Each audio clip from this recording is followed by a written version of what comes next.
ನಮಸ್ಕಾರ. ನಾನು ನಿಮ್ಮ ಅನುಷಿದ್ಧ ದೇವರನವದಗಿ. ಅನುಷಿದ್ಧ ಪಾಲಿಟಿ ಕ್ಲಾಸಸ್ಗೆ ಸ್ವಾಗತ. ಸ್ನೇಹಿತರೆ, ವಿದ್ಯಾಸಾರಥಿ PU ಸ್ಟಡಿ ಸರ್ಕಲ್ ಸಿಂದಗಿ, ಸ್ಥಳ ಜ್ಞಾನಭಾರತಿ ಪದವಿ ಪೂರ್ವ ಕಾಲೇಜು, ಬಸವನಗರ, ಸಿಂದಗಿ. ಆತ್ಮೀಯ ವಿದ್ಯಾರ್ಥಿಗಳೇ, ಈಗಾಗಲೇ ನಮ್ಮ ಸಂಸ್ಥೆಯಲ್ಲಿ ಪ್ರವೇಶಾತಿ ಪ್ರಕ್ರಿಯೆಯನ್ನು ಆರಂಭಗೊಳಿಸಲಾಗಿದೆ. ದಿನಾಂಕ ಮಾರ್ಚ್ 1, 2025 ತರಗತಿಯನ್ನು ಆರಂಭಿಸಲಾಗುವುದು. ಆತ್ಮೀಯ ವಿದ್ಯಾರ್ಥಿಗಳೇ, ನಮ್ಮ ಸಂಸ್ಥೆಯಲ್ಲಿ ಪ್ರವೇಶಾತಿಯನ್ನು ಪಡೆಯಬೇಕೆಂದರೆ ಉಚಿತವಾಗಿ 1 ವಾರ ತರಗತಿಗೆ ಹಾಜರಾಗಿ ಬೋಧನಾ ಗುಣಮಟ್ಟ ಖಾತ್ರಿಯಾದ ಮೇಲೆ ಪ್ರವೇಶಾತಿಯನ್ನು ಪಡೆಯಿರಿ. ಸ್ನೇಹಿತರೆ, ಇಂದಿನ ಸಂಚಿಕೆಯಲ್ಲಿ ನೋಡುವುದಾದರೆ, ಕರ್ನಾಟಕ ಸರ್ಕಾರ ಶಿಕ್ಷಣ ಇಲಾಖೆ ಬಿಡುಗಡೆ ಮಾಡಿರುವ ಪ್ರಶ್ನೆಕೋಶ ಏನೈತಲ್ಲ, ಅಂದ್ರೆ ನಮ್ಮ ದ್ವಿತೀಯ PUC ರಾಜ್ಯಶಾಸ್ತ್ರಕ್ಕೆ ಸಂಬಂಧಪಟ್ಟಿರ್ತಕ್ಕಂಥ ಕರ್ನಾಟಕ ಸರ್ಕಾರ ಶಾಲಾ ಶಿಕ್ಷಣ ಇಲಾಖೆ ಬಿಡುಗಡೆ ಮಾಡಿರೋ ಪ್ರಶ್ನೆಕೋಶ ಏನೈತಲ್ಲ, ಈ ಪ್ರಶ್ನೆಕೋಶೆಯಲ್ಲಿ ಬರ್ತಕ್ಕಂಥ ಬಹು ಆಯ್ಕೆ ಪ್ರಶ್ನೆಗಳ ಬಗ್ಗೆ ನೋಡೋಣ. ನಾವು ನಿನ್ನೆ ಸಂಚಿಕೆಯಲ್ಲಿ 1ನೇ ಅಧ್ಯಾಯದಲ್ಲಿ ಬರ್ತಕ್ಕಂಥ ಬಹು ಆಯ್ಕೆ ಪ್ರಶ್ನೆಗಳ ಬಗ್ಗೆ ನೋಡಿದ್ದೇವೆ.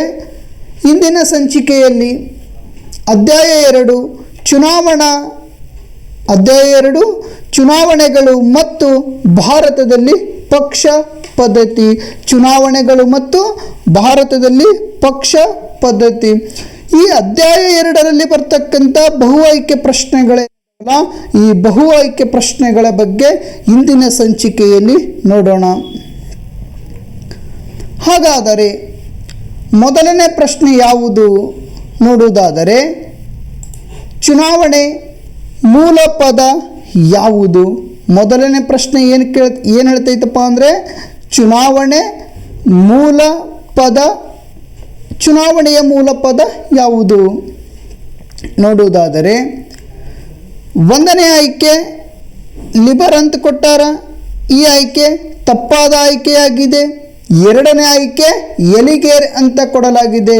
ಈ ಆಯ್ಕೆ ಸರಿಯಾದ ಆಯ್ಕೆಯಾಗಿದೆ. ಈ ಚುನಾವಣೆಯ ಮೂಲ ಪದ ಯಾವುದಂದರೆ ಎಲಿಗೇರ್. ಈ ಎಲಿಗೇರ್ ಅನ್ನುವಂಥ ಪದ ಏನೈತಲ್ಲ, ಯಾವ ಭಾಷೆಯಿಂದ ಬರಲಾಗಿದೆ ಅಂದರೆ ಲ್ಯಾಟಿನ್ ಭಾಷೆಯ ಎಲಿಗೇರ್ ಎಂಬ ಪದದಿಂದ ಬಂದಿದೆ. ಈ ಚುನಾವಣೆ ಅನ್ನುವಂಥ ಪದ ಏನೈತಲ್ಲ, ಈ ಪದ ಲ್ಯಾಟಿನ್ ಭಾಷೆಯ ಎಲಿಗೇರ್ ಎಂಬ ಪದದಿಂದ ಬಂದಿದೆ. ಎಲಿಗೇರ್ ಎಂದರೆ ಆಯ್ಕೆ ಮಾಡು ಅಥವಾ ಆರಿಸು ಎಂದರ್ಥ. ಆಯ್ಕೆ ಮಾಡು ಅಥವಾ ಆರಿಸು ಎಂದರ್ಥ. ಸ್ನೇಹಿತರೆ, ಇದು ಸಹಿತ ಅವಾಗವಾಗ ಎಕ್ಸಾಮ್ನ ಕೇಳುವಂಥ ಪ್ರಶ್ನೆ. ಚುನಾವಣೆಯ ಮೂಲ ಪದ ಯಾವುದಂತ ಕೇಳ್ತಾನ, ಎಲಿಗೇರ್ ಅಂತ ಹೇಳಬೇಕು. ಎಲಿಗೇರ್ ಎಂಬ ಪದವು ಯಾವ ಭಾಷೆಯಿಂದ ಬಂದಿದೆ ಅಂತ ಕೇಳಿದರೆ ಲ್ಯಾಟಿನ್ ಭಾಷೆಯ ಎಲಿಗೇರ್ ಎಂಬ ಪದದಿಂದ ಬಂದಿದೆ. ಎಲಿಗೇರ್ ಎಂದರೆ ಏನು ಅಂತ ಕೇಳ್ತಾನ, ಆಯ್ಕೆ ಮಾಡು ಅಥವಾ ಆರಿಸು ಎಂದರ್ಥ. ಹಾಗಾದರೆ ಚುನಾವಣೆ ಅಂದರೆ ಏನು? ಇದು ಸಹಿತ ಎಕ್ಸಾಮ್ನ ಕೇಳಿರ್ತಕ್ಕಂಥ ಪ್ರಶ್ನೆ. 1 ಅಂಕಕ್ಕೆ ಚುನಾವಣೆ ಎಂದರೆ ಏನು ಅಂತೇನಪ್ಪ ಅಂದ್ರೆ ಅವಾಗವಾಗ ಎಕ್ಸಾಮ್ನಲ್ಲಿ ಕೇಳಿರ್ತಕ್ಕಂಥ ಪ್ರಶ್ನೆ. ಚುನಾವಣೆ ಅಂದರೆ ಏನಪ್ಪ ಅಂದರೆ, ತಮ್ಮನ್ನಾಳುವ ಮತದಾರರು ತಮ್ಮನ್ನಾಳುವ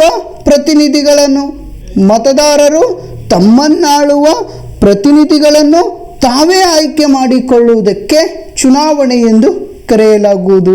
ಚುನಾವಣೆ ಎಂದರೆ ಏನು ಅಂತ ಪ್ರಶ್ನೆ ಮಾಡಿದರೆ, ಮತದಾರ ಪ್ರಭುಗಳೇನದರಲ್ಲ, ಈ ಮತದಾರ ಪ್ರಭುಗಳು ತಮ್ಮನ್ನಾಳುವಂಥ ಪ್ರತಿನಿಧಿಗಳನ್ನು ತಾವೇ ಆಯ್ಕೆ ಮಾಡಿಕೊಳ್ಳುವುದಕ್ಕೆ ಚುನಾವಣೆ ಎಂದು ಕರೆಯಲಾಗುವುದು. ಹಾಗಾದರೆ ಚುನಾವಣೆಯಲ್ಲಿ 2 ವಿಧಗಳು ನೋಡಿಕೊಳ್ತೇವೆ. ಚುನಾವಣೆಯಲ್ಲಿ ಎಷ್ಟು ವಿಧಗಳು ನೋಡಿಕೊಳ್ಳಲಾಗುವುದು ಅಂದರೆ 2 ವಿಧಗಳು ನೋಡಿಕೊಳ್ಳಲಾಗುವುದು.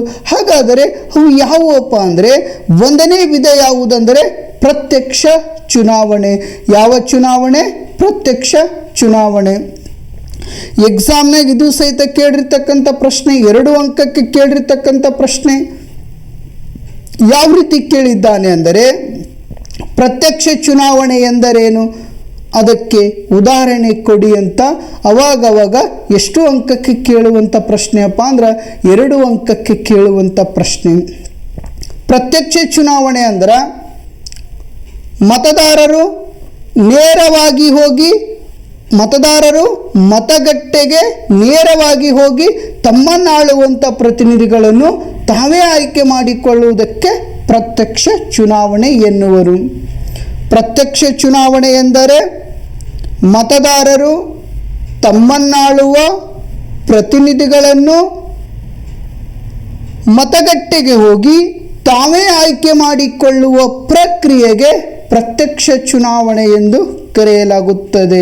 ಉದಾಹರಣೆಯಾಗಿ ನೋಡುವುದಾದರೆ ಲೋಕಸಭಾ ಚುನಾವಣೆ ಆಗಿರಬಹುದು ಮತ್ತು ವಿಧಾನಸಭಾ ಚುನಾವಣೆ ಆಗಿರಬಹುದು, ಸ್ಥಳೀಯ ಸಂಸ್ಥೆ ಚುನಾವಣೆಗಳಾಗಿರ್ತಕ್ಕಂಥ ಜಿಲ್ಲಾ ಪಂಚಾಯಿತಿ ಚುನಾವಣೆ ಆಗಿರಬಹುದು, ತಾಲೂಕ್ ಪಂಚಾಯಿತಿ ಚುನಾವಣೆ ಆಗಿರಬಹುದು ಮತ್ತು ಗ್ರಾಮ ಪಂಚಾಯಿತಿ ಚುನಾವಣೆಗಳಾಗಿರಬಹುದು. ಈ ಎಲ್ಲ ಚುನಾವಣೆಗಳು ಪ್ರತ್ಯಕ್ಷ ಚುನಾವಣೆಗೆ ಉದಾಹರಣೆಗಳು. ಪ್ರತ್ಯಕ್ಷ ಚುನಾವಣೆ ಎಂದರೇನು ಮತ್ತು ಅದಕ್ಕೆ ಉದಾಹರಣೆ ಕೊಡಿ ಅಂತ ಅವಾಗ ಎಷ್ಟು ಅಂಕಕ್ಕೆ ಕೇಳುವಂಥ ಪ್ರಶ್ನೆ ಅಂದರೆ 2 ಅಂಕಕ್ಕೆ ಕೇಳುವಂಥ ಪ್ರಶ್ನೆ. ಇನ್ನು 2ನೇ ವಿಧ ಯಾವುದಪ್ಪ ಅಂದರೆ ಪರೋಕ್ಷ ಚುನಾವಣೆ. ಯಾವ ಚುನಾವಣೆ? ಪರೋಕ್ಷ ಚುನಾವಣೆ. ಪರೋಕ್ಷ ಚುನಾವಣೆ ಅಂದರೆ ಏನು? ಪರೋಕ್ಷ ಚುನಾವಣೆ ಅಂದರೆ ಏನಪ್ಪ ಅಂದರೆ ಮತದಾರರಿಂದ ಆಯ್ಕೆಯಾಗಿರುವ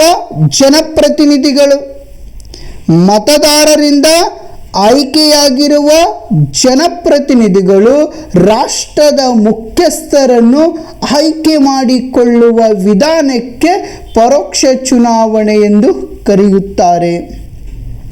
ಪರೋಕ್ಷ ಚುನಾವಣೆ ಎಂದರೆ ಜನರಿಂದ ಆಯ್ಕೆಯಾಗಿರ್ತಕ್ಕಂಥ ಜನಪ್ರತಿನಿಧಿಗಳೇನದರಲ್ಲ ಅಥವಾ ಮತದಾರರಿಂದ ಆಯ್ಕೆಯಾಗಿರ್ತಕ್ಕಂಥ ಜನಪ್ರತಿನಿಧಿಗಳೇನದರಲ್ಲ, ಈ ಜನಪ್ರತಿನಿಧಿಗಳು ರಾಷ್ಟ್ರದ ಮುಖ್ಯಸ್ಥರನ್ನು ಆಯ್ಕೆ ಮಾಡಿಕೊಳ್ಳುವ ವಿಧಾನಕ್ಕೆ ಪರೋಕ್ಷ ಚುನಾವಣೆ ಎಂದು ಕರೆಯಲಾಗುತ್ತದೆ. ಹಾಗಾದರೆ ಪರೋಕ್ಷ ಚುನಾವಣೆಗೆ ಉದಾಹರಣೆ ನೋಡುವುದಾದರೆ ರಾಷ್ಟ್ರಪತಿ, ಪ್ರೆಸಿಡೆಂಟ್ ಆಫ್ ಇಂಡಿಯಾ, POI ಅಂದ್ರೆ ಪ್ರೆಸಿಡೆಂಟ್ ಆಫ್ ಇಂಡಿಯಾ. ಯಾವ ಇಂಡಿಯಾ? President of India. ಈ ರಾಷ್ಟ್ರಪತಿ ಚುನಾವಣೆ ಏನೈತಲ್ಲ ಇದು ಪರೋಕ್ಷ ಚುನಾವಣೆಗೆ ಉದಾಹರಣೆ. ಮತ್ತು ಉಪರಾಷ್ಟ್ರಪತಿ ಚುನಾವಣೆ ಏನೈತಲ್ಲ ಇದು ಸಹಿತ ಏನಪ್ಪ ಅಂದರೆ ಪರೋಕ್ಷ ಚುನಾವಣೆಗೆ ಉದಾಹರಣೆ. ಮತ್ತು ರಾಜ್ಯಸಭಾ ಸದಸ್ಯರು ಏನೈತಾರ ಇದು ಸಹಿತ ಪರೋಕ್ಷ ಚುನಾವಣೆಗೆ ಉದಾಹರಣೆ. ಮತ್ತು ವಿಧಾನ ಪರಿಷತ್ತು ಏನೈತಲ್ಲ ಇದು ಸಹಿತ ಪರೋಕ್ಷ ಚುನಾವಣೆಗೆ ಉದಾಹರಣೆ. ಈ ರೀತಿ ಏನಪ್ಪ ಅಂದರೆ 1ನೇ ಪ್ರಶ್ನೆಯಲ್ಲಿ ನೋಡಿರ್ತಕ್ಕಂಥ ಉತ್ತರಗಳು. ಚುನಾವಣೆ ಮೂಲ ಪದ ಅಂತ ಕೇಳಿದರೆ ಎಲಿಗೇರ್ ಅಂತ ಹೇಳಬೇಕು. ಈ ಎಲಿಗೇರ್ ಲ್ಯಾಟಿನ್ ಭಾಷೆಯಿಂದ ಬಂದಿದೆ. ಎಲಿಗೇರ್ ಎಂದರೆ ಆಯ್ಕೆ ಮಾಡು ಅಥವಾ ಆರಿಸು ಎಂದರ್ಥ. ಹಾಗಾದರೆ ಚುನಾವಣೆ ಅಂದರೆ ಏನಪ್ಪ ಅಂದರೆ ಮತದಾರರು ತಮ್ಮನ್ನಾಳುವ ಪ್ರತಿನಿಧಿಗಳನ್ನು ತಾವೇ ಆಯ್ಕೆ ಮಾಡಿಕೊಳ್ಳುವುದಕ್ಕೆ ಚುನಾವಣೆ ಎಂದು ಕರೆಯಲಾಗುತ್ತದೆ. ಚುನಾವಣೆಯ ವಿಧಗಳಂತ ಪ್ರಶ್ನೆ ಮಾಡಿದರೆ ಎಷ್ಟು ವಿಧಗಳು? 2 ವಿಧಗಳಂತ ಹೇಳಬೇಕು. ಹಾಗಾದರೆ ಮೊದಲನೇ ವಿಧ ಯಾವುದಂದರೆ ಪ್ರತ್ಯಕ್ಷ ಚುನಾವಣೆ, 2ನೇ ವಿಧ ಯಾವುದಂದರೆ ಪರೋಕ್ಷ ಚುನಾವಣೆ. ಪ್ರತ್ಯಕ್ಷ ಚುನಾವಣೆಗೆ ಉದಾಹರಣೆ ಅಂತ ಪ್ರಶ್ನೆ ಮಾಡಿದರೆ ಲೋಕಸಭೆ, ವಿಧಾನಸಭೆ, ಜಿಲ್ಲಾ ಪಂಚಾಯಿತಿ, ಗ್ರಾಮ ಪಂಚಾಯಿತಿ ಅಂತ ಹೇಳಬೇಕು. ಇನ್ನು ಪರೋಕ್ಷ ಚುನಾವಣೆಗೆ ಉದಾಹರಣೆ ಅಂತ ಕೇಳಿದರೆ ರಾಷ್ಟ್ರಪತಿ, ಪರಿಷತ್ತು. ಇನ್ನು ಮುಂದಿನ ಪ್ರಶ್ನೆ ಯಾವುದು ನೋಡುವುದಾದರೆ ಭಾರತದಲ್ಲಿ ಮತದಾರರ ಕನಿಷ್ಠ ವಯೋಮಿತಿ. ಭಾರತದಲ್ಲಿ ಮತದಾರರ ಕನಿಷ್ಠ ವಯೋಮಿತಿ ಅಂದ್ರೆ ಭಾರತದಲ್ಲಿ ಮತದಾನದ ವಯಸ್ಸು ಎಷ್ಟು? ನಾವು ಸಂವಿಧಾನವನ್ನು ಜಾರಿಗೆ ಬಂದಂಥ ಸಂದರ್ಭದಲ್ಲಿ ಮತದಾನದ ವಯಸ್ಸು ಬೇರೆಯಾಗಿತ್ತು. ಪ್ರಸ್ತುತ ನಾವು ನೋಡುವುದಾದರೆ ಮತದಾನದ ವಯಸ್ಸು ಬೇರೆಯಾಗೈತಿ. ಈ ಆಯ್ಕೆಗಳಲ್ಲಿ ಯಾವ ಆಯ್ಕೆ ಸರಿಯಾಗಿದೆ ಅಂದರೆ ಈ ಆಯ್ಕೆ ಏನು ಹೇಳ್ತೈತಿ? 21 ವರ್ಷ ಅಂತ ಹೇಳ್ತೈತಿ. ಇದು ತಪ್ಪಾದ ಉತ್ತರವಾಗಿದೆ. ಬಿ ಆಯ್ಕೆ ಏನು ಹೇಳ್ತೈತಿ 19 ವರ್ಷ ಅಂತ ಹೇಳ್ತೈತಿ, ಇದು ಸಹಿತ ತಪ್ಪಾದ ಉತ್ತರವಾಗಿದೆ. ಇನ್ನು ಸಿ ಆಯ್ಕೆ ಏನು ಹೇಳ್ತೈತಪ್ಪ ಅಂದರೆ 18 ವರ್ಷ ಅಂತ ಹೇಳ್ತೈತಿ. ಈ ಆಯ್ಕೆ ಸರಿಯಾದ ಆಯ್ಕೆಯಾಗಿದೆ. ಈ ಸಿ ಆಯ್ಕೆ ಏನೈತಲ್ಲ ಇದು ಸರಿಯಾದ ಆಯ್ಕೆಯಾಗಿದೆ. ಭಾರತದಲ್ಲಿ ಮತದಾರರ ಕನಿಷ್ಠ ವಯೋಮಿತಿ ಎಷ್ಟು ಅಂತ ಕೇಳಿದ್ದಾರೆ. ಈ ಪ್ರಶ್ನೆಗೆ ಉತ್ತರ ಯಾವುದೆಂದರೆ ಸಿ ಆಯ್ಕೆ ಏನೈತಲ್ಲ ಈ ಸಿ ಆಯ್ಕೆ ಸರಿಯಾದ ಆಯ್ಕೆಯಾಗಿದೆ. ಸ್ನೇಹಿತರೆ, ಸ್ವಲ್ಪ ಇದರ ಬಗ್ಗೆ ತಿಳಿದುಕೊಳ್ಳುವಂಥ ಪ್ರಯತ್ನ ಮಾಡೋಣ. ಭಾರತ ಸಂವಿಧಾನ 1950 ಜನವರಿ 26ರಂದು ಜಾರಿಗೆ ಬಂದಿತ್ತು.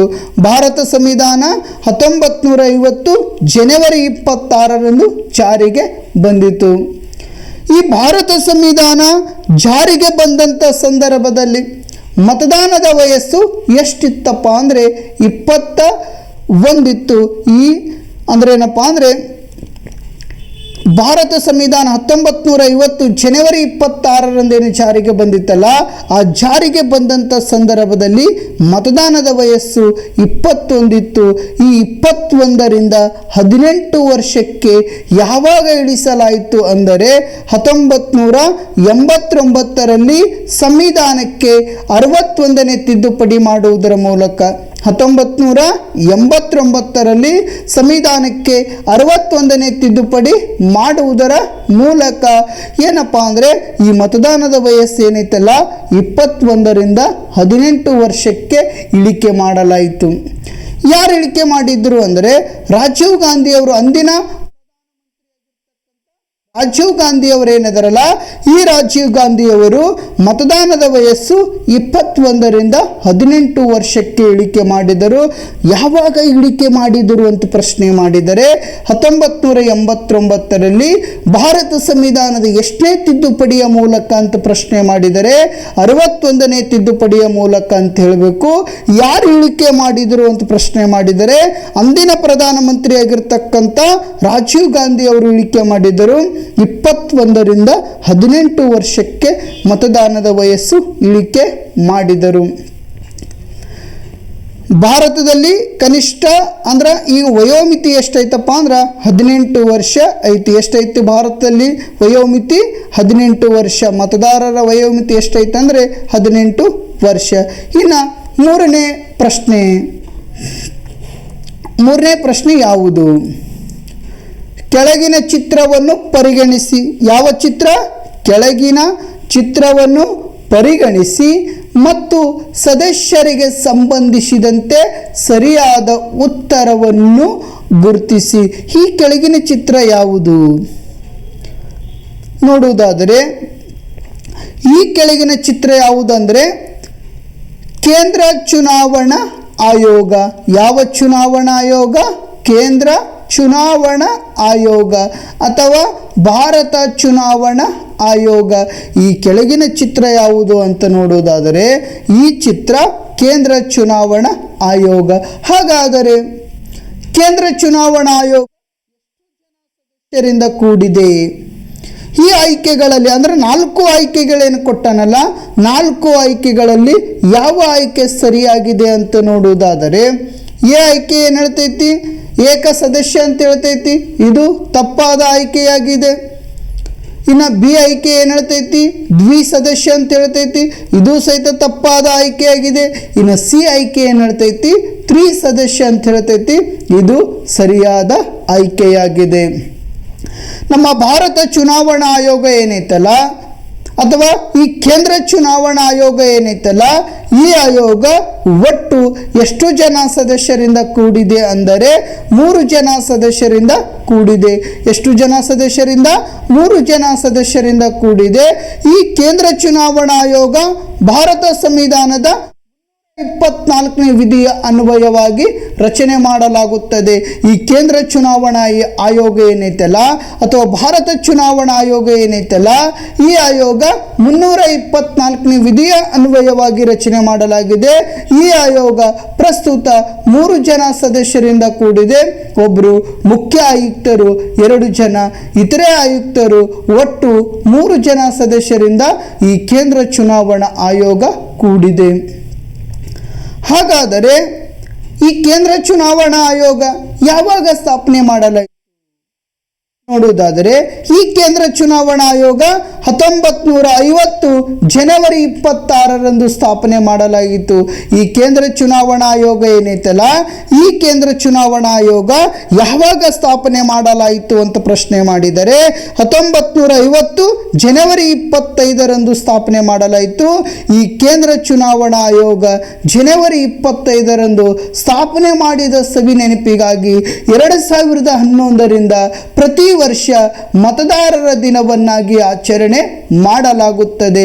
ಈ 1950 ಜನವರಿ 25ರಂದು ಕೇಂದ್ರ ಚುನಾವಣಾ ಆಯೋಗ ಏನು ಸ್ಥಾಪನೆ ಮಾಡಲಾಯಿತಲ್ಲ, ಈ ಕೇಂದ್ರ ಚುನಾವಣಾ ಆಯೋಗ ಸ್ಥಾಪನೆ ಮಾಡಿರುವುದರಿಂದ ಅಂದ್ರೆ ಜನವರಿ 25ರಂದು ಸ್ಥಾಪನೆ ಮಾಡಿರುವುದರಿಂದ 2011ರಿಂದ ಪ್ರತಿ ವರ್ಷ ಮತದಾರರ ದಿನವನ್ನಾಗಿ ಆಚರಣೆ ಮಾಡಲು ನಿರ್ಧರಿಸಲಾಯಿತು. ಇದು ಸಹಿತ ಏನಪ್ಪ ಅಂದರೆ ಅವಾಗ ಕೇಳುವಂಥ ಪ್ರಶ್ನೆ, ಕೇಂದ್ರ ಚುನಾವಣಾ ಆಯೋಗದ ಕೇಂದ್ರ ಕಚೇರಿ ಎಲ್ಲೈತಿ ಅಂತ ನೋಡುವುದಾದರೆ ದೆಹಲಿ ಒಳಗ ಕೇಂದ್ರ ಚುನಾವಣಾ ಆಯೋಗದ ಕೇಂದ್ರ ಕಚೇರಿ ಐತಿ. ಯಾವ ವಿಧಿಯ ಅನ್ವಯವಾಗಿ ಸ್ಥಾಪನೆ ಮಾಡಲಾಗಿದೆ ಅಂದರೆ 324ನೇ ವಿಧಿಯ ಅನ್ವಯವಾಗಿ ಸ್ಥಾಪನೆ ಮಾಡಲಾಗಿದೆ. ಯಾವಾಗ ಸ್ಥಾಪನೆ ಮಾಡಲಾಗಿದೆ ಅಂತ ಪ್ರಶ್ನೆ ಮಾಡಿದರೆ 1950 ಜನವರಿ 25ರಂದು ಸ್ಥಾಪನೆ ಮಾಡಲಾಗಿದೆ. ಜನವರಿ 25ರಂದು ಯಾವ ದಿನವನ್ನಾಗಿ ಆಚರಣೆ ಮಾಡಲಾಗುತ್ತದೆ ಅಂತ ಪ್ರಶ್ನೆ ಮಾಡಿದರೆ ಮತದಾರರ ದಿನವನ್ನಾಗಿ ಆಚರಣೆ ಮಾಡಲಾಗುತ್ತದೆ ಅಂತ ಹೇಳಬೇಕು.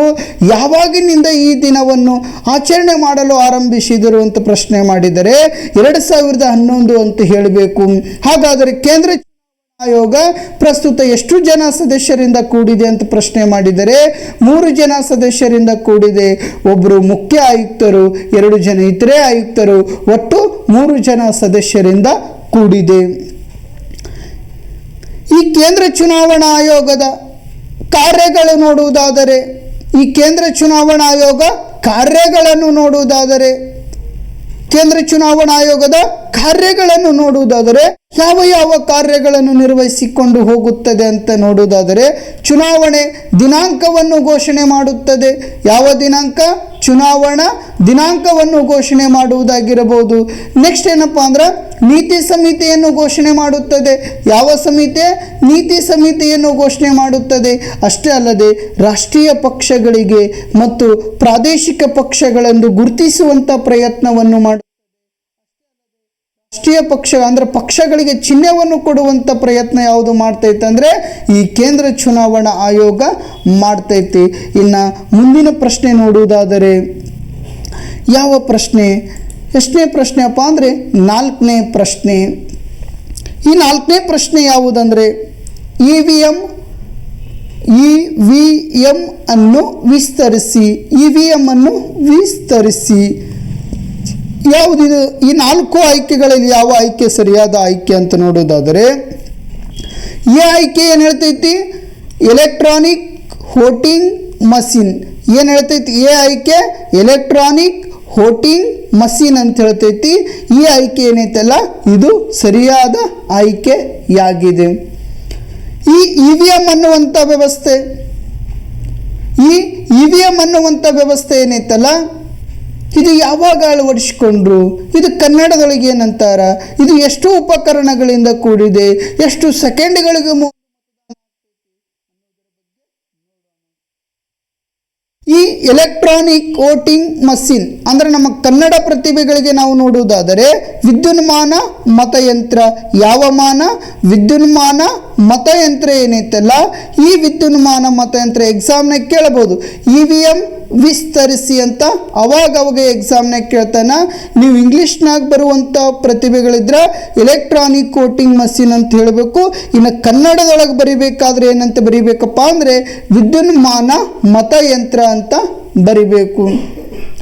ಈ ಇ ವಿ ಎಂ ಮಷಿನ್ ಯಾವಾಗ ಅಳವಡಿಸಿಕೊಂಡ್ರು ನೋಡುವುದಾದರೆ ಈ EVM ಮಷೀನ್ ಏನೈತಲ್ಲ ಇದು ಯಾವಾಗ ಅಳವಡಿಸಿಕೊಂಡ್ರಪ್ಪ ಅಂದರೆ 1998ರಲ್ಲಿ ಕೆಲವೊಂದಿಷ್ಟು ಪ್ರದೇಶಗಳ ಅಂದ್ರೆ ಕೆಲವೊಂದಿಷ್ಟು ವಿಧಾನಸಭಾ ಕ್ಷೇತ್ರಗಳಲ್ಲಿ ಈ EVM ಮಷೀನನ್ನು ಅಳವಡಿಸಿಕೊಂಡ್ರು. ಈ 1998ರಲ್ಲಿ EVM ಮಷೀನ್ ಏನಿತ್ತಲ್ಲ ಕೆಲವೊಂದಿಷ್ಟು ವಿಧಾನಸಭಾ ಕ್ಷೇತ್ರಗಳಲ್ಲಿ ಅಳವಡಿಸಿಕೊಂಡ್ರು. ಮುಂದೆ 2004ರ ಸಾರ್ವತ್ರಿಕ ಚುನಾವಣೆ ಏನೈತಲ್ಲ ಈ 2004ರ ಸಾರ್ವತ್ರಿಕ ಚುನಾವಣೆಯಲ್ಲಿ ಪರಿಪೂರ್ಣವಾಗಿ ಅಳವಡಿಸಿಕೊಂಡ್ರು. 1998ರಲ್ಲಿ ಕೆಲವು ಕ್ಷೇತ್ರಗಳಲ್ಲಿ ಮಾತ್ರ ಅಳವಡಿಸಿಕೊಂಡ್ರು. ಇನ್ನು 2004 ಏನೈತಲ್ಲ ಈ 2004ರಲ್ಲಿ ಅಂದ್ರೆ ಸಾರ್ವತ್ರಿಕ ಚುನಾವಣೆಯಲ್ಲಿ EVM ಮಷೀನ್ಗಳನ್ನು ಬಳಕೆ ಮಾಡುವುದಕ್ಕೆ ಆರಂಭಗೊಳಿಸಿದರು. ಅಷ್ಟೇ ಅಲ್ಲದೆ ಸ್ನೇಹಿತರೆ ಈ EVM ಮಷೀನ್ ಏನೈತಲ್ಲ ಅಥವಾ ವಿದ್ಯುನ್ಮಾನ ಮತಯಂತ್ರ ಏನೈತಲ್ಲ ಇದು ಎಷ್ಟು ಉಪಕರಣಗಳಿಂದ ಕೂಡಿದೆ ಅಂದರೆ 2 ಉಪಕರಣಗಳಿಂದ ಕೂಡಿದೆ.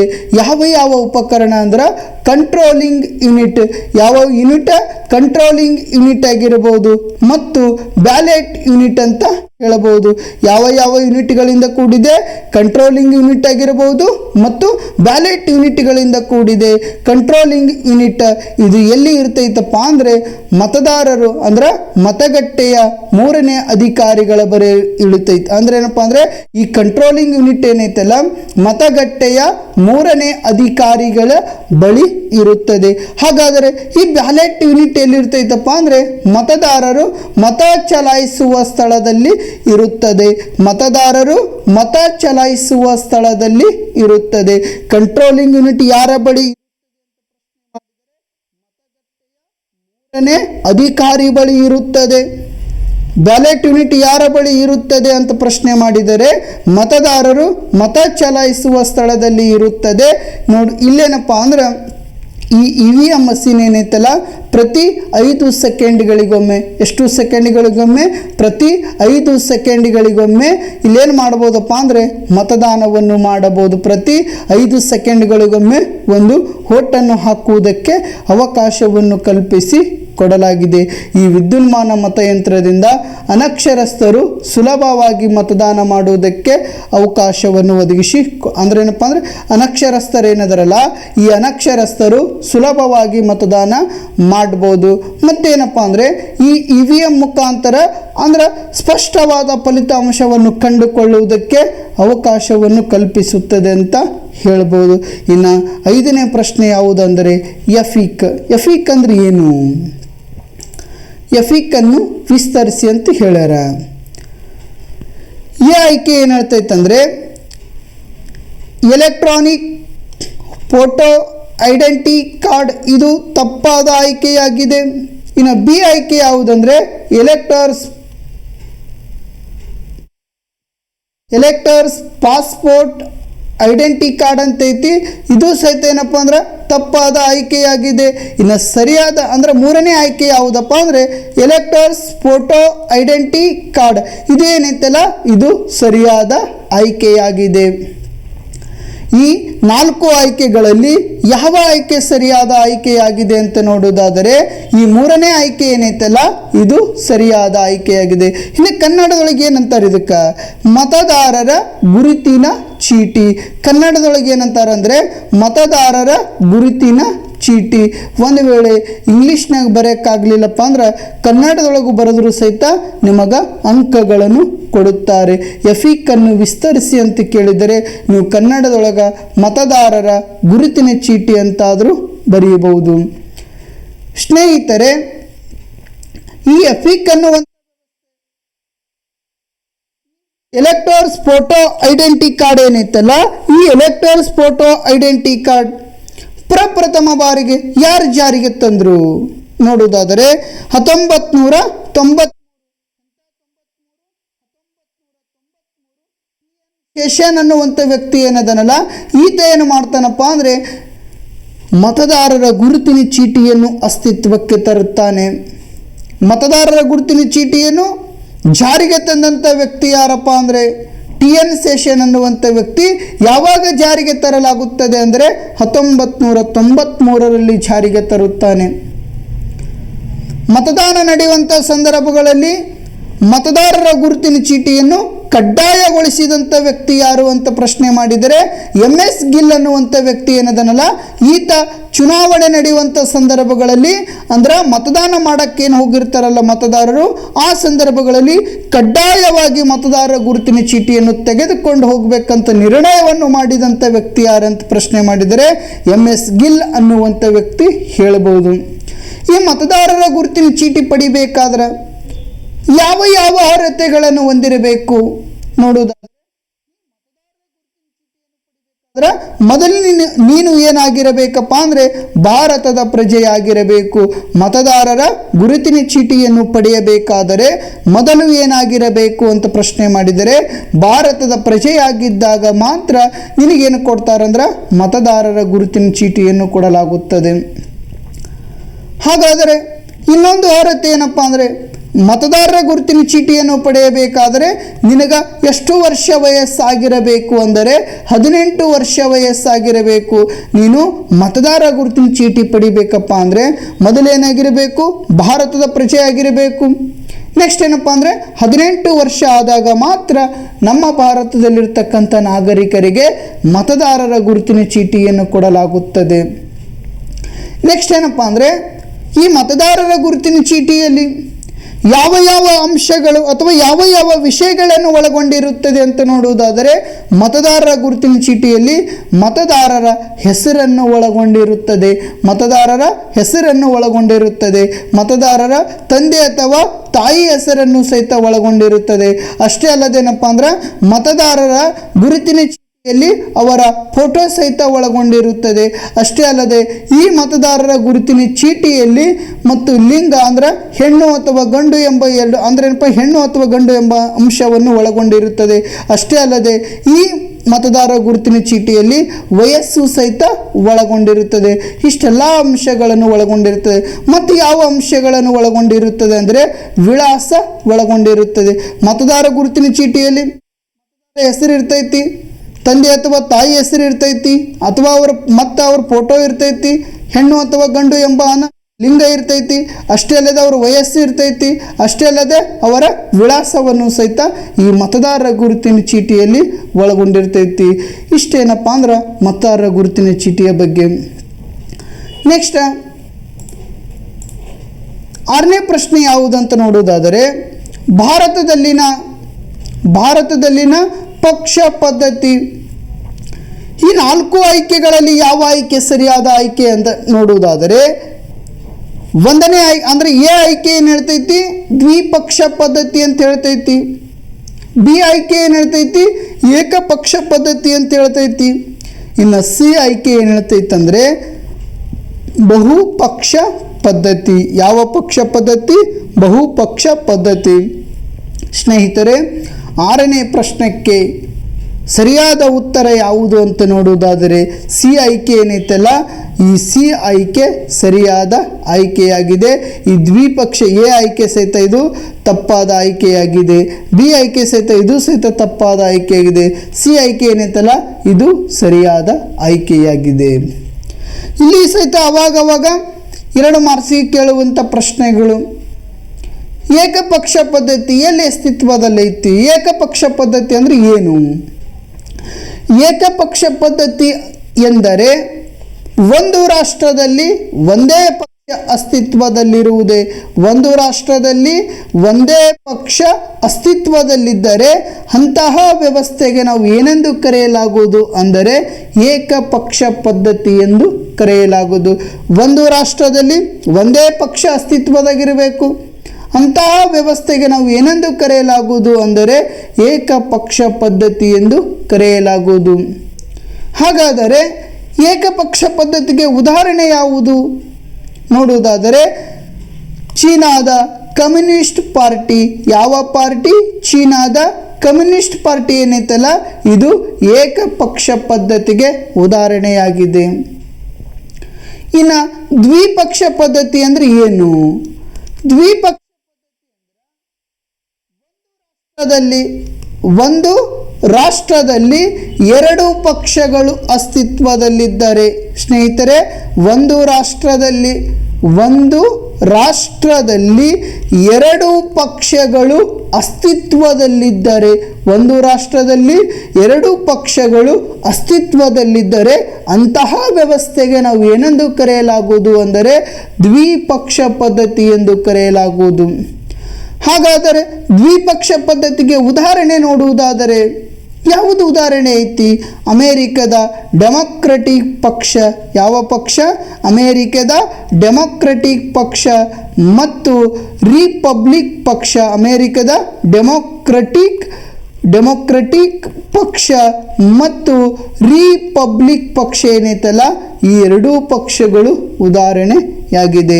ಒಂದು ರಾಷ್ಟ್ರದಲ್ಲಿ ಎರಡು ಪಕ್ಷಗಳು ಅಸ್ತಿತ್ವದಲ್ಲಿದ್ದರೆ ಅಂತಹ ವ್ಯವಸ್ಥೆಗೆ ದ್ವಿಪಕ್ಷ ಪದ್ಧತಿ ಎಂದು ಕರೆಯಲಾಗುತ್ತದೆ. ಉದಾಹರಣೆ ಅಂತ ನಾವು ನೋಡುವುದಾದರೆ ಅಮೇರಿಕದ ಡೆಮೊಕ್ರೆಟಿಕ್ ಪಕ್ಷ ಮತ್ತು ರಿಪಬ್ಲಿಕ್ ಪಕ್ಷಗಳೇನದವಲ್ಲ ಇವುಗಳು ಉದಾಹರಣೆಯಾಗಿವೆ. ಇನ್ನು ಬಹುಪಕ್ಷ ಪದ್ಧತಿ ಅಂದರೆ ಏನು? ಯಾವ ಪಕ್ಷ ಪದ್ಧತಿ?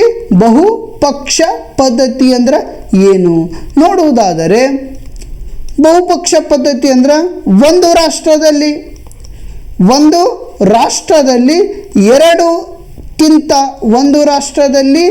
ಎರಡಕ್ಕಿಂತ ಹೆಚ್ಚು ಪಕ್ಷಗಳು ಅಸ್ತಿತ್ವದಲ್ಲಿದ್ದರೆ, ಒಂದು ರಾಷ್ಟ್ರದಲ್ಲಿ ಎರಡಕ್ಕಿಂತ ಹೆಚ್ಚು ಪಕ್ಷಗಳು ಅಸ್ತಿತ್ವದಲ್ಲಿದ್ದರೆ ಅಂತಹ ವ್ಯವಸ್ಥೆಗೆ ನಾವು ಏನೆಂದು ಕರೆಯಲಾಗುವುದೆಂದರೆ ಬಹುಪಕ್ಷ ಪದ್ಧತಿ ಎಂದು ಕರೆಯಲಾಗುವುದು.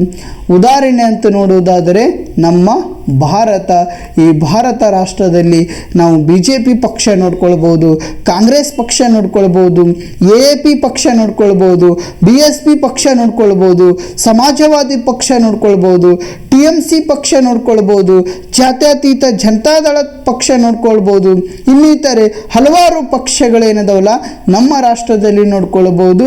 ಈ ಬಹುಪಕ್ಷ ಪದ್ಧತಿ ಅಂದರೆ ಏನಪ್ಪಾ ಅಂದರೆ ಒಂದು ರಾಷ್ಟ್ರದಲ್ಲಿ ಎರಡಕ್ಕಿಂತ ಹೆಚ್ಚು ಪಕ್ಷಗಳು ಅಸ್ತಿತ್ವದಲ್ಲಿದ್ದರೆ ಅಂತಹ ವ್ಯವಸ್ಥೆಗೆ ಬಹುಪಕ್ಷ ಪದ್ಧತಿ ಎಂದು ಕರೆಯಲಾಗುವುದು. ಉದಾಹರಣೆ ಅಂತ ನೋಡುವುದಾದರೆ ಭಾರತ ಅಂತ ಹೇಳ್ಬೋದು.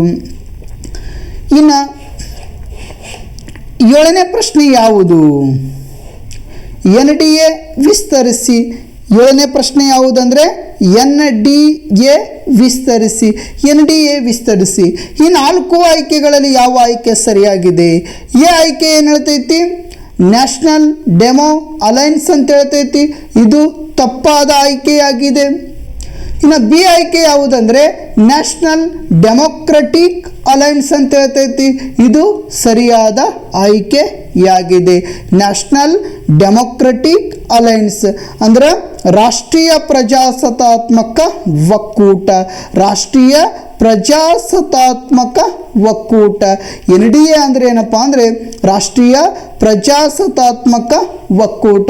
ಈ NDA ಸೇರಿರ್ತಕ್ಕಂಥ ಮಿತ್ರ ಪಕ್ಷಗಳು ಯಾವುವು ಅಂತ ಪ್ರಶ್ನೆ ಮಾಡಿದರೆ BJP ಏನೈತಲ್ಲ ಇದು NDAದಲ್ಲಿರ್ತಕ್ಕಂಥ ಪಕ್ಷ. ನೆಕ್ಸ್ಟ್ ಏನಪ್ಪಾ ಅಂದರೆ ಶಿವಸೇನೆ ಸಹಿತ ಏನಪ್ಪಾ ಅಂದ್ರೆ NDAದಲ್ಲಿರ್ತಕ್ಕಂಥ ಪಕ್ಷವಾಗಿದೆ. ಇನ್ನಿತರೆ ಹಲವಾರು ಪಕ್ಷಗಳೇನಿದಾವಲ್ಲ NDAದಲ್ಲಿರ್ತಕ್ಕಂಥ ಪಕ್ಷಗಳಾಗಿವೆ. ಇನ್ನು 8ನೇ ಪ್ರಶ್ನೆ ಯಾವುದು ನೋಡುವುದಾದರೆ ಇಂಡಿಯಾ ಅಲೈನ್ಸ್ ಅನ್ನು ವಿಸ್ತರಿಸಿ.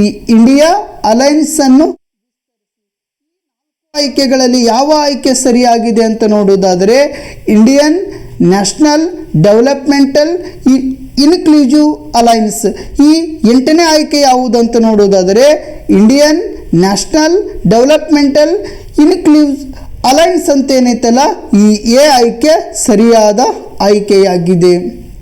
ಸ್ನೇಹಿತರೆ, ಈ ಇಂಡಿಯಾ ಅನ್ನುವಂಥ ಅಲೈನ್ಸ್ ಏನೈತಲ್ಲ ಅಥವಾ ಇಂಡಿಯಾ ಅನ್ನುವಂಥ ಒಕ್ಕೂಟ ಏನೈತಲ್ಲ ಈ ಒಕ್ಕೂಟದಲ್ಲಿರ್ತಕ್ಕಂಥ ಪಕ್ಷಗಳು ನಾವು ನೋಡುವುದಾದರೆ ಕಾಂಗ್ರೆಸ್ ಏನೈತಲ್ಲ ಇಂಡಿಯನ್ ನ್ಯಾಷನಲ್ ಕಾಂಗ್ರೆಸ್ ಏನೈತಲ್ಲ ಈ ಪಕ್ಷವು ಸಹಿತ ಇಂಡಿಯಾ ಅಲೈನ್ಸ್ ಒಕ್ಕೂಟದಲ್ಲಿ ಇದೆ.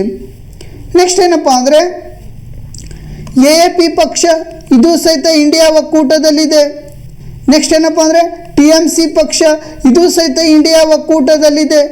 ಅಷ್ಟೇ ಅಲ್ಲದೆ ಸಮಾಜವಾದಿ ಪಾರ್ಟಿ ಸಹಿತ ಏನಪ್ಪ ಅಂದರೆ ಇಂಡಿಯಾ ಒಕ್ಕೂಟದಲ್ಲಿದೆ. ಈ ರೀತಿ ಏನಪ್ಪ ಅಂದ್ರೆ ಇನ್ನಿತರ ಹಲವಾರು ಪಕ್ಷಗಳೇನಿದಾವಲ್ಲ ಇಂಡಿಯಾ ಒಕ್ಕೂಟದಲ್ಲಿ ಒಳಗೊಂಡಿವೆ. ಇನ್ನು ನೆಕ್ಸ್ಟ್ ಪ್ರಶ್ನೆ ಯಾವುದಂದರೆ ನೋಟಾ ವಿಸ್ತರಿಸಿ. ಇನ್ನು 9ನೇ ಪ್ರಶ್ನೆ ಯಾವುದಂದರೆ ನೋಟಾ ಏನೈತಲ್ಲ ಅದನ್ನು ವಿಸ್ತರಿಸಿ ಅಂತ ಕೇಳೋಣ. ನೋಟಾ ಅಂದರೆ ಏನು? ಈ 4 ಆಯ್ಕೆಗಳಲ್ಲಿ ಯಾವ ಆಯ್ಕೆ ಸರಿಯಾಗಿದೆ ಅಂತ ನೋಡುವುದಾದರೆ ಎ ಆಯ್ಕೆ ಏನು ಹೇಳ್ತೈತಿ, ನನ್ನ ಆಪ್ತಿ ಅಬೌವ್, ಇದು ಸರಿಯಾದ ಆಯ್ಕೆಯಾಗಿದೆ. ನೋಟಾ ಅಂದರೆ ನನ್ನ ಆಪ್ತಿ ಅಬೌವ್. ಇದು ಕನ್ನಡದೊಳಗೆ ನೋಡುವುದಾದರೆ ನಕಾರಾತ್ಮಕ ಮತದಾನ. ಯಾವ ಮತದಾನ? ನಕಾರಾತ್ಮಕ ಮತದಾನ. ಯಾವ ಮತದಾನ? ನಕಾರಾತ್ಮಕ ಮತದಾನ. ನಕಾರಾತ್ಮಕ ಮತದಾನ ಅಂದರೆ ಏನು? ಅಂದರೆ ಮೇಲಿನವರು ನನ್ನ ಆಯ್ಕೆಗೆ ಸೂಕ್ತ ಅಲ್ಲ ಎಂದು ತಿಳಿಸುವುದಕ್ಕೆ ನಕಾರಾತ್ಮಕ ಮತದಾನ ಎನ್ನುವರು. ನಕಾರಾತ್ಮಕ ಮತದಾನ ಎಂದರೆ ಮೇಲಿನವರು ನನ್ನ ಆಯ್ಕೆಗೆ ಸೂಕ್ತವಲ್ಲವೆಂದು ತಿಳಿಸುವುದಕ್ಕೆ ಏನೆಂದು ಕರೆಯಲಾಗುವುದು ಅಂದರೆ ನಕಾರಾತ್ಮಕ ಮತದಾನ ಎಂದು ಕರೆಯಲಾಗುವುದು. ಈ ನಕಾರಾತ್ಮಕ ಮತದಾನ ಏನೈತಲ್ಲ, ಈ ನಕಾರಾತ್ಮಕ ಮತದಾನ 2013ರಲ್ಲಿ ಕೆಲವೊಂದಿಷ್ಟು ಪ್ರದೇಶಗಳಲ್ಲಿ ಅಸ್ತಿತ್ವಕ್ಕೆ ಬಂದಿತ್ತು. ನಂತರ 2014ರಲ್ಲಿ ಏನಪ್ಪ ಅಂದ್ರೆ ಈ ನಕಾರಾತ್ಮಕ ಮತದಾನ ವ್ಯವಸ್ಥೆಯನ್ನು ಅಳವಡಿಸಿಕೊಳ್ಳುವುದಕ್ಕೆ ಆರಂಭ ಮಾಡಲಾಯಿತು. ಎಕ್ಸಾಮ್ನಾಗ ಅತಿ ಹೆಚ್ಚು ಬಾರಿ ಕೇಳಿರ್ತಕ್ಕಂಥ ಪ್ರಶ್ನೆ ನೋಟಾ ವಿಸ್ತರಿಸಿ ಅಂತ ಕೇಳ್ತಾನ, ಎಫಿಕ್ ವಿಸ್ತರಿಸಿ ಅಂತ ಕೇಳ್ತಾನ, EVM ವಿಸ್ತರಿಸಿ ಅಂತ ಕೇಳ್ತಾನ, NDA ವಿಸ್ತರಿಸಿ ಅಂತ ಕೇಳ್ತಾನ, ಇಂಡಿಯಾ ವಿಸ್ತರಿಸಿ ಅಂತ ಕೇಳ್ತಾನ. ಅದಕ್ಕಾಗಿ ಸ್ನೇಹಿತರೆ ಅವಾಗ ಈ ಪ್ರಶ್ನೆಗಳನ್ನು ಕೇಳುವಂಥ ಪ್ರಶ್ನೆಗಳು, ಅದಕ್ಕಾಗಿ ಸ್ವಲ್ಪ ಹೆಚ್ಚಿನ ಗಮನ ಕೊಡುವಂಥ ಪ್ರಯತ್ನ ಮಾಡೋಣ. ನೆಕ್ಸ್ಟ್, ಭಾರತದ ಪ್ರಥಮ ಮುಖ್ಯ ಚುನಾವಣಾ ಆಯುಕ್ತರು ಯಾರು? ಭಾರತದ ಪ್ರಥಮ ಮುಖ್ಯ ಚುನಾವಣಾ ಆಯುಕ್ತರು ಈ 4 ಆಯ್ಕೆಗಳಲ್ಲಿ ಸರಿಯಾದ ಆಯ್ಕೆ ಯಾವುದು ಅಂತ ನೋಡುವುದಾದರೆ ಎ ಆಯ್ಕೆ ಏನೈತಲ್ಲ ಇದು ಸರಿಯಾದ ಆಯ್ಕೆಯಾಗಿದೆ. ಭಾರತದ ಪ್ರಥಮ ಮುಖ್ಯ ಚುನಾವಣಾ ಆಯುಕ್ತರು ಯಾರು ಅಂತ ನೋಡುವುದಾದರೆ ಸುಕುಮಾರ್ ಸೇನ್ ಅನ್ನುವಂಥ ವ್ಯಕ್ತಿ ಏನದನಲ್ಲ ಈತ ಭಾರತದ ಪ್ರಥಮ ಮುಖ್ಯ ಚುನಾವಣಾ ಆಯುಕ್ತರಾಗಿ ಕಾರ್ಯನಿರ್ವಹಣೆ ಮಾಡಿದ್ದಾರೆ.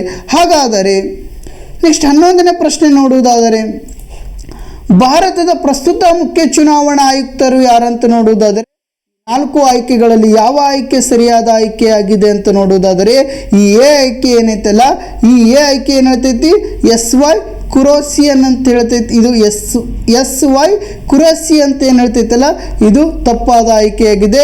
ಬಿ ಆಯ್ಕೆ ಏನೈತಲ್ಲ VS ಸಂಪತ್ ಅಂತ ಏನು ಹೇಳ್ತೈತಲ್ಲ ಇದು ಸಹಿತ ತಪ್ಪಾದ ಆಯ್ಕೆಯಾಗಿದೆ.